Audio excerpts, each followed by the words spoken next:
నమస్కారం, welcome to I dream. నేను మీ విజిత. ప్రస్తుతం మనతో పాటు ఉన్నారు ప్రముఖ ఆధ్యాత్మికవేత్త, సూర్య ఉపాసకులు, sun spiritual society founder Vikramaditya గారు మనతో పాటు ఉన్నారు. ఇప్పుడు సార్తో మాట్లాడి మరిన్ని హెల్త్ టాపిక్స్ గురించి డిస్కస్ చేద్దాం. నమస్కారం సార్. సూర్యోస్మితల్లి.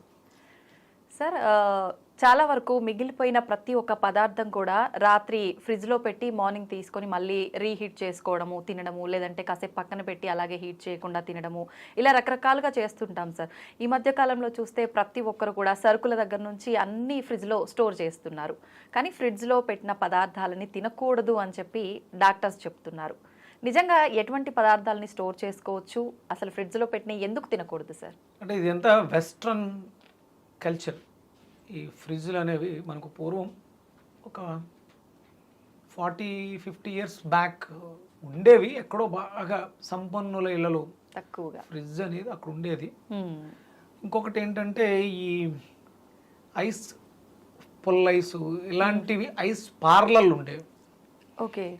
పెద్ద పెద్ద ఐస్ వీటిని తయారు చేసే పార్లర్స్గా ఉండేవి. అది కొత్తగా ఉండేది. వాటర్ని చేస్తే కలర్ పుల్ ఐస్ ఇలా ఉండేది. అది కొలది ఇంకొంచెం అడ్వాన్స్డ్గా తీసుకుని మనకి ఫ్రిడ్జెస్ అనేవి మనం డెవలప్మెంట్, అభివృద్ధి, ఎదుగుదల పతనానికి కారణమవుతుంది. మంచిదే, ఎదగాలి. ఎలా ఎదగాలంటే అభ్యుదయం జ్ఞానం వైపు ఉండాలి, అజ్ఞానం వైపు ఉండకూడదు. వెస్ట్రన్ కంట్రీస్లో విపరీతమైనటువంటి చల్లదనాన్ని నుంచి కాపాడుకోవడం కోసం వాళ్ళకి ఫ్రిడ్జెస్ అవసరం. బయట ఉంటే గడ్డగట్టేస్తాయి, అందుకని ఫ్రిడ్జ్ టెంపరేచర్ని మెయింటైన్ చేస్తుంది కాబట్టి వాళ్ళకి అవసరం అనుకుని ఉండేది. అక్కడ నుంచి మనం ఈ చల్లదనాన్ని తయారు చేయడం అనేది ఐస్ అంటే ఇది కొంతవరకు ఐసు ఆ చల్లగా ఉండేటువంటి పదార్థం అక్కడ ఉన్నటువంటి పదార్థాన్ని వేడెక్కకుండా చేస్తుంది. దాంట్లో ఉండే పోషకాలు పాడవకుండా చేయడం కోసం ఉపయోగపడుతుంది. ఫ్రిడ్జ్ మాత్రం 100% విషం. CF2 క్లోరోమోనోఫామ్ అని చెప్పేసి ఒక కెమికల్ కాంపౌండ్ చెప్తారు. ఏసీలో 6 రకాల ఈ విష పదార్థాలు ఉంటే ఫ్రిడ్జ్లో 12 రకాల కెమికల్స్ విషం. దానివల్ల అది శీతలీకరణం, పదార్థాన్ని ఫ్రీజ్ చేస్తుంది.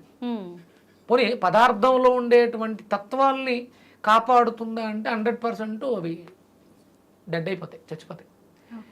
కేవలం అది పదార్థం తినడానికి వాడుకుంటున్నాం. అసలు ఒరిజినల్గా అయితే నిషిద్ధం, వాడడానికి ఉపయోగం ఉండదు.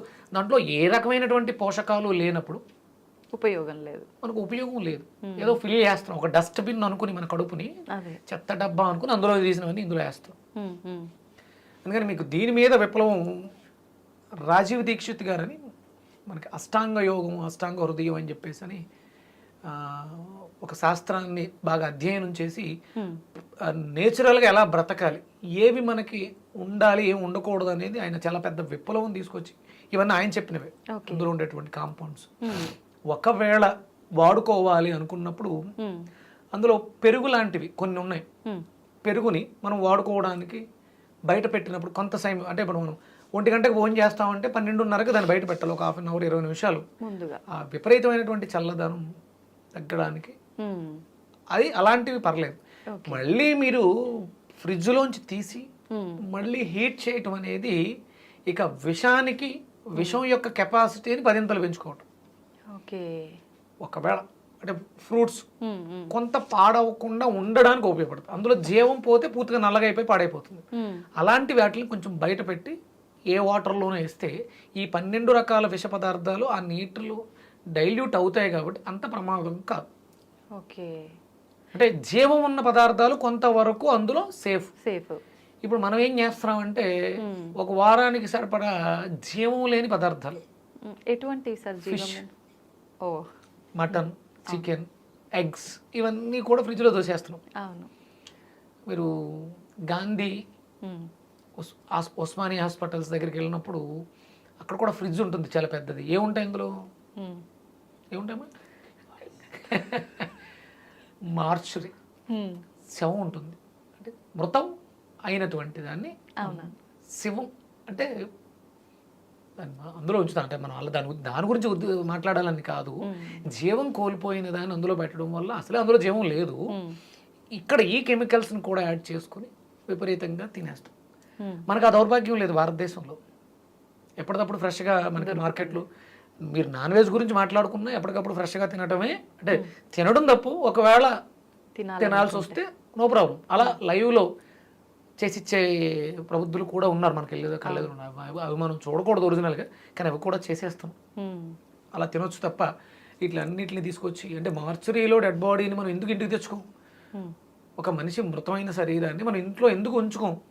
2-3 రోజులు ఉండాల్సి వస్తే అది బ్యాక్టీరియా, పాయిజన్, ఇక చాలా రకాలు. అది అశుభం, మనకి మంచిది కాదు, మన జీవన విధానానికి కాదు. కాబట్టి ఇంట్లో ఉంచుకోం, ఎక్కడో ఊరి చివర మనం దానికోసం చేస్తాం. మరి అలాంటిది దేహమే దేవాలయం అనుకున్నాం, ఇదే మనల్ని నడిపిస్తుంది అనుకున్నప్పుడు ఈ అడ్డమైన డంపింగ్ యాడా ఇది? కాదు. ప్రకృతి సహజమైనటువంటి ప్రాణశక్తి అధికంగా ఉన్న పదార్థాలన్నీ దీనికి ఇవ్వాలి. నేను అందుకని ఒక విప్లవం గురించి మాట్లాడడం జరిగింది. దీనికి ఆద్యుండి నేను కాదు, ఇది నా గురువులు మాకు నేర్పించినటువంటి విద్య. వెజిటబుల్ థెరపీ, కూరగాయల్లో జీవం ఉంది. ఆ జీవాన్ని ఈ జీవుడికి ఇస్తున్నాం, ఈయన వెళ్ళటానికి. ఎందుకంటే మనం ఇన్కార్నేషన్, జన్మ ఎందుకు తీసుకున్నాం? ఏదో పుట్టాం, ఎవరో కన్నారు, చదివించారు, పెళ్లి చేశారు, పిల్లల్ని కన్నాం, ఉద్యోగం చేశాను, డబ్బులు సంపాదించాను, కార్లు బంగ్లాల్లో తిరిగేశాను, అయిపోయిందా? మనకంటూ ఏదో ప్రతి మనిషికి కూడా పర్పస్ ఉంటుంది ఈ లైఫ్కి. ఆ పర్పస్ కోసం ప్రయత్నించాలి అన్నప్పుడు ఆ ఇంట్యూషన్, ఆ నాలెడ్జ్, ఆ జ్ఞానం దేంట్లో ఉందో దాన్ని తినమన్నారు. ఈ మృతం దానికి ఏమీ లేదు, ఇంకా అయిపోయింది, దాంట్లో ఏమి ఉండదు. అది మనకి అదే ఏమీ చేయలేసుకోకపోయింది, ఇక అది మనకి ఏం చెప్పుద్ది? అందుకని వెజిటేబుల్స్లో ఒక్కొక్క వెజిటేబుల్కి ఒక్కొక్క కారకత్వం ఉంది. బూడిద గుమ్మడికాయ, దాంట్లో ఒక కారకత్వం, అది భయాన్ని పోగొట్టేస్తుంది, ఈ జన్మ రాహిత్యాన్ని తెలియజేస్తుంది. వంకాయ, ఒక ఫోబియాస్ ఉంటాయి కదా, అలాంటి ఫోబియాస్ నుంచి తీసేసి కుటుంబ వ్యవస్థ, అంటే నువ్వు కుటుంబంతో ఎలా మమేకమై ఉండాలి, నువ్వు ధనాన్ని ఎలా సంపాదించాలి, ఇది వంకాయ చెప్తుంది. వంకాయ తింటే ధనాన్ని, అవసరం ఏంటి? డబ్బు. దాన్ని ఎలా సంపాదించాలో వంకాయ చెప్పడం ఏంటమ్మా? ఆ వంకాయలో ఆ నాలెడ్జ్ ఉంది, ఆ జ్ఞానం ఉంది. బుడిద గుమ్మడికాయలో బ్రెయిన్ ఉంది. మీ బ్రెయిన్కి కావాల్సింది అంతా చేసేది బ్రెయినే కదా. బ్రెయిన్కి కావాల్సిన ఎనర్జీ అంతా, కాస్మిక్ ఎనర్జీ బూడిద గుమ్మడికాయలో ఉంది. అది వంకాయ ఇంప్లిమెంటేషన్ చేస్తుంది. గోరుచిక్కులు దానికి నేను ప్రయత్నం చేసేలా చేస్తున్నాయి. పొట్లకాయ నీ ప్రయత్నంలో నీకు సహకారిగా కావాల్సినటువంటి సిద్ధులు, అష్టసిద్ధులు పొట్లకాయ ఇస్తుంది. దాన్ని నీకు మజిల్ వ్యవస్థ, అడుగు వేయడానికి డిఎన్ఏ ఫార్ములేషన్, ఇవన్నీ కూడా మంచి గుమ్మడికాయ చేస్తుంది. వీటిలన్నింటినీ రక్షణ విలయంగా, అంటే ఇంటాక్సికేషన్స్ ఏమైనా బాడీలో ఉంటే దొండకాయ క్లియర్ చేస్తుంది. అంటే ఇవన్నీ కూడా బయట ఉన్నప్పుడు ఈ ఆలోచన విధానాన్ని అంతటి తీసుకెళ్ళి ఫ్రిడ్జ్లో పెడితే ఇక అవి కోల్పోతే ఇక మనకేముంది? మాంసం తిన్నా ఒకటే, ఫ్రిడ్జ్లో పెట్టిన దాన్ని కూరగాయలు తిన్నా ఒకటే. అందుకని మ్యాక్సిమం ఫ్రిడ్జ్ని అవాయిడ్ చెయ్యండి. అది వాడకుండా ఉండడమే ఉపయుక్తకరం. మా ఇంట్లో కూడా ఫ్రిడ్జ్ ఉంది, నాకు తెలియక కొన్ని ఇంచుమించు ఒక 20 ఏళ్ళు అవుతుంది ఫ్రిడ్జ్ ఉంది, కానీ ఖాళీగా ఉంటుంది. అది అసలు వాడరు అన్నట్టు. ఏమైనా మెడిసిన్స్ కొన్ని ఓపెన్ చేసినవి కంపల్సరీ మళ్ళీ ఫ్రిడ్జ్ కొంచెం మెయింటైన్ చేయాలంటారు కదా, అలాంటి మెడిసిన్స్ అవి ఉంటాయి తప్ప. పాలు ఒకేసారి ఎక్కువ తెచ్చు, అంటే నేను ఆవు పాలు వాడుతుంటాను, అవి అందులో పెడుతూ ఉంటాను. అవి పర్వాలేదా సార్? పాలు అవి ఎందుకంటే మనం మళ్ళీ వాటిని మరగబెట్టి తోడు పెడతాం. అవును అవును, అంటే దానికి ఆ తత్వం ఉంది. నిజంగా అది అందులో డ్యామేజ్ అయి ఉంటే మీరు పొయ్యి మీద పెట్టిన వెంటనే విరిగిపోతాయి, పాలు విరిగిపోతాయి, ఉండవు. ఇలా కొన్ని రకాల పదార్థాలు. అలాగే పెరుగు మనం నిల్వ ఉంచుకోవాలంటే బయట టెంపరేచర్, అసలు ఒరిజినల్గా పెరుగుని ఎప్పటికప్పుడు తోడు పెట్టుకుంటే, రేపటికి కావాల్సిందని వాళ్ళు నైట్ తోడు పెట్టుకుంటే ఫ్రిడ్జ్లో పెట్టాల్సిన అవసరం లేదు. కానీ మనం ఉన్న వ్యవస్థలో బిజీ వీటిల్లో మర్చిపోతూ ఉంటాం, కొన్ని చేయలేం. అందుకని ఏంటంటే కొంచెం ఇలాంటివి మనం తప్పదు, ఇప్పుడున్నటువంటి బిజీ లైఫ్లో వాడుకోవచ్చు. ఎంత అవాయిడ్ చేస్తే మంచిది. సరుకుల విషయానికి వస్తే సార్, చాలా మంది సరుకులు కూడా మొత్తము తెచ్చిన గ్రోసరీ అంతా దాంట్లోనే స్టోర్ చేస్తుంటారు కదా, అవి చేయొచ్చు అంటారా? అసలు ఇప్పుడు మినప్పప్పు ఉంది, దానిపై తొక్క తీసేస్తే జీవం పోతుంది, మనకి ప్యాకెట్లో ఫ్రోజన్ చేస్తున్నారు. ఆ తీసేయడంతో పోయింది, దాన్ని మళ్ళీ తీసుకొచ్చి ఫ్రిడ్జ్లో పెడితే ఇంకొక 12 రకాలు యాడ్ చేస్తున్నాం. కందిపప్పు, మినపప్పు మా ఇంట్లో కూడా అలా జరిగేవి. దొరికినట్టు ఫ్రిడ్జ్లో దోస్తున్నారు. నమస్కారం అంటే నేను తిన్నాం, ఏం ఉండదమ్మా, వేస్ట్. అందులో కందిపప్పు పెట్టినా, మినపప్పు పెట్టినా అంటే మీరు ఏమంటారంటే నిలవ ఉండట్లేదు అంటే. అవును అవును. పూర్వం రోజుల్లో పంటలు వేరు, ఇప్పుడు పంటలు వేరు. అంత నిలవ పెట్టుకునే అంత అవసరం లేదు. ఎప్పటికప్పుడు కొని తెచ్చుకుందాం. వాడు ఎలాగ పెడతాడు కదా స్టాకు. ఉమ్, షాపోడు పెడుతున్నాడు, ఫోన్ కొడితే వచ్చేస్తుంది. ఇంక ఫ్రిడ్జ్లో పెట్టుకోవడం ఎందుకు, తెచ్చుకొని. ఉమ్, అసలు అందులో పోషకాలు లేక బాధపడుతున్నాం. అవును. కందిపప్పు అసలు ఒరిజినల్గా అయితే ఈ పప్పులు విపరీతంగా ఎక్కువ వాడేస్తున్నాం ఇప్పుడు. ఉమ్, నేను ప్రోటీన్ అధికంగా తీసుకోవడం తప్పు అంటాను. అంటే ప్రోటీన్ అనగానే మీరు ఏమనుకుంటారు, మాంసం, గుడ్లు, చేపలు వీటి గురించి మాట్లాడుతున్నాను అనుకుంటారు. కందిపప్పు, మినపప్పు, పెసరపప్పుల్లో కూడా మాంసం కన్నా ఎక్కువ ప్రోటీన్ ఉంది అని మాట్లాడుతాం మనం. అవి ఎక్కువ తినేస్తాం. ఉమ్, అసలు ప్రమాదం మాంసం కన్నా వీటి వల్ల ఎక్కువ అవుతుంది ఇప్పుడు రోజుల్లో. ఆ, నేను దాని మీద కూడా రీసెర్చ్ చేశాను. ఉమ్, అవి తినకూడదు. అంటే ఒక 25 ఏళ్ళు దాటిన తర్వాత మజిల్ ఫార్మేషన్ తయారైపోయిన తర్వాత శరీరానికి ప్రోటీన్తో అవసరం లేదు, మెయింటెనెన్స్కి తప్ప, బిల్డ్కి అవసరం లేదు. ఒకవేళ మీరు శారీరక సమయం అధికంగా చేస్తానని నేను బాడీ బిల్డ్ చేసుకోవాలనుకున్నప్పుడు అవసరం. అప్పుడు మీరు కందిపప్పుని, మినపప్పుని బాగా సున్నుండలు అవి చేసుకుని వాడుకోవచ్చు. ఎంత మోతాదులో తీసుకోవచ్చు సార్ ఇప్పుడు? డైలీ ఏదో ఒక 30 గ్రామ్స్ 30 గ్రామ్స్ కావాలి అంటారు. అంతకు మించి తీసుకుంటే అది మళ్ళీ, ఇప్పుడు షుగర్ పేషెంట్స్ ఉన్నారు పాపం, వాళ్ళు చాలా లిమిట్ గా ఫుడ్ తింటూ ఉంటారు. కానీ ఎందుకు షుగర్ కంట్రోల్ అవ్వట్లేదు, టాబ్లెట్లు వేసినా ఎందుకు క్యూర్ అవ్వట్లేదు అంటే, మేము వెజిటేరియనే అండి, మేము మాంసం తినట్లేదు, గుడ్లు తినట్లేదు, అయినా సరే మాకు షుగర్ కంట్రోల్లో ఉండట్లేదు అంటే, మీరు బలంగా ఉంటుందని చెప్పేసి ఒక 2 మిరపకాయలు, ఓ 2 దోశలు, ఓ 2 ఇడ్లీలు తింటే సరిపోయింది. అంటే ఇక్కడ కార్బోహైడ్రేట్ ఉండదు, కానీ ప్రోటీన్ ఉంటుంది. ఆ ఎక్సెస్ ప్రోటీన్ కార్బో మీకు గ్లూకోజ్గా కన్వర్ట్ అవుతుంది. ఇది కూడా తప్పే. అందుకని ఫ్రిడ్జ్లో దయచేసి ఇవేమీ పెట్టొద్దు. మీరు అందరం కూడా ముక్త కంఠంతో డిమాండ్ చేయాలి, దయచేసి రైతులకు చేతులు జోడించి ఆ సేంద్రియ వ్యవసాయం చేయండి. 10 రూపాయల వస్తువు 100 రూపాయలకైనా కొనుక్కుంటాం. నమ్మకంతో, విశ్వాసంతో, మోసం చేయకుండా సేంద్రియ వ్యవసాయం చేయండి. ఇప్పుడు అంటే ఏదో ఆర్గానిక్ అని పేరు రాస్తే అది ఆర్గానిక్ కాదు. వేడుకోండి, డిమాండ్ చేయండి, సప్లై ఆటోమేటిక్గా పెరుగుతుంది, రైతుల్లో మార్పు వస్తుంది. అంతే తప్ప వచ్చేది క్వాలిటీ తక్కువగా ఉందని చెప్పేసి ఫ్రిడ్జ్లో దోస్తే ఇది అసలే క్వాలిటీ తక్కువ, దీంట్లో దోస్తే ఇంకా క్వాలిటీ తక్కువ, ఎందుకు బతికేస్తున్నాం, ఎందుకు తింటున్నాం? అసలు ఒరిజినల్గా మనం బ్రతకటానికి తినాలి. ఇప్పుడు ఎలా ఉంది పరిస్థితి? తినడం కోసం బ్రతుకుతున్నాం. మార్చాలి, మార్పు రావాలి. అది కేవలం అవసరం. మనం వచ్చిన పర్పస్ వేరు, చేయాల్సిన బాధ్యతలు వేరు. అద్భుతమైనటువంటి అవకాశాలు ఉన్నాయి, బాగా డెవలప్ అయ్యాం, టెక్నాలజీ పెరిగింది, ఫెసిలిటీస్ పెరిగినాయి, జీవితం క్వాలిటీ తగ్గిపోయిందిగా. నిజమే సార్, తగ్గిపోయింది.